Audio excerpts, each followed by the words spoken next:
शिक्षा नीति वास्तव में एक नया सवेरा है। नया सवेरा नई रोशनी का पैगाम है। नया सवेरा नई रोशनी का पैगाम है।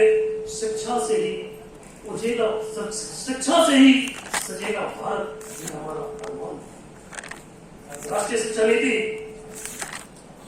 शिक्षा के क्षेत्र में एक बहुत बड़ा ऐतिहासिक क्रांतिकारी बदलाव लेके आया।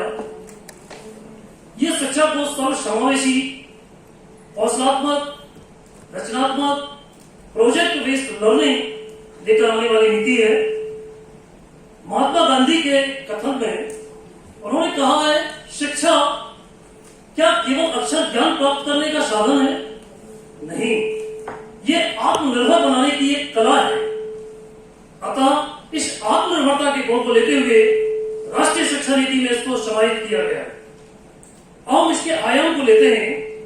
राष्ट्रीय शिक्षा नीति का प्रमुख आयाम इसकी शैक्षणिक संरचना है। 5 धन 3 धन 3 धन 4 की संरचना अपने आप में विशिष्ट है। इसके हम दूसरे आयाम को लेते हैं, जो है इसका प्राथमिक शिक्षण मातृभाषा में। मातृभाषा में ही नहीं करना है क्षेत्रीय भाषा में, बल्कि उसकी स्थानीय भाषा और संस्कृति के विकास पर जोर दिया गया है। साथियों, इसका अगला आयाम होता है शिक्षकों का प्रशिक्षण। और शिक्षक यदि नवाचार करता है तो उसको नवाचार के लिए पुरस्कार की योजना इस नीति में समाहित है। क्योंकि हमारे शिक्षाविद राधा कृष्ण जी ने कहा है, शिक्षा इस बात पर निर्भर करती है कि हमारा शिक्षक है। क्योंकि जैसा हमारा शिक्षक होगा वैसी ही शिक्षा होती है और हमें विद्यार्थियों में परिलक्षित होती है। इसलिए शिक्षकों के प्रशिक्षण पर इस नीति में बहुत जोर दिया गया है। विषय अंतर्गत उन्हें सतत प्रशिक्षण दिया है। नवाचार से अर्थ होता है हमें कुछ नया करना है। इसका सीधा अर्थ है रिश्ता वही, सोच नहीं। नई सोच के साथ शिक्षा में कुछ नया करेंगे, उसे हम नवाचार करेंगे।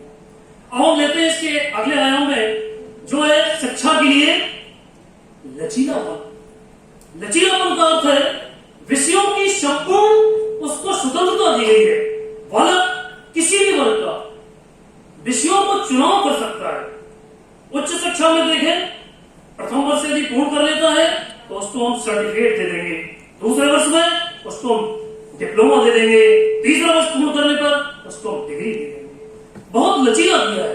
पहले लोग अपने शिक्षा के क्षेत्र में कभी कभार केवल फर्स्ट ईयर ही कर पाते थे, छूट जाते थे।